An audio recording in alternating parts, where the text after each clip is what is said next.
so here is my smart temp and humidity control fan. So it's really actually very helpful user manual, which I appreciated. One thing I did first, as soon as I popped this open, was I just put the bracket right on. So that was really easy. It just slid right on. What I'm gonna do next is I'm gonna put these screws in, and it came with them. So that I was like, yes, I don't have to worry about this. So all the screws came. I can just put the bracket right onto the fan.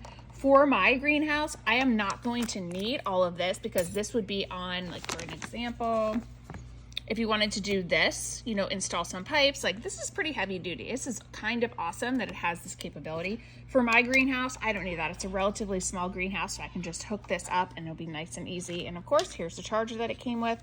Everything you need is in the box, which, yes, please. I love that part. So I'm gonna put the screws in right here and then I'm gonna pop in my greenhouse and show you how it works. Okay, so here it is in action. This thing is impressive. Wow, so I've got my sensor over here and I can suction this right up here if I want to. I've got the fan on, I've got it plugged in. So there's a couple of ways you can do this and it all has it in the instructions, which I really appreciate. So how to set auto mode and has all the instructions here. So you can set essentially where you want this to turn on for the humidity within your greenhouse.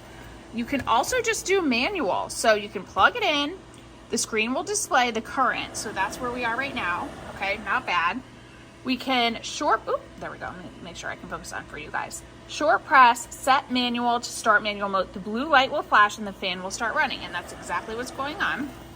And then we can short press again to exit manual mode. It will stop and the blue light will turn off. Okay, so that's what we can do if we just want to essentially like say, okay, I'm gonna turn this on and I'm gonna turn it off.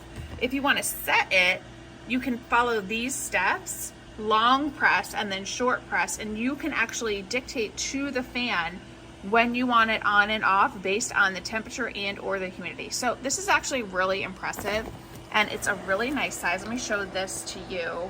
And honestly, I just put those screws right in and I just put it on a string. That's all I need for mine. If you wanted to open up a hole and put this onto a pipe, you absolutely could, and it comes with all the things that you would need to be able to do that. So I am impressed with this. I think this is a great purchase. Highly, highly recommend for your greenhouse or indoor growing.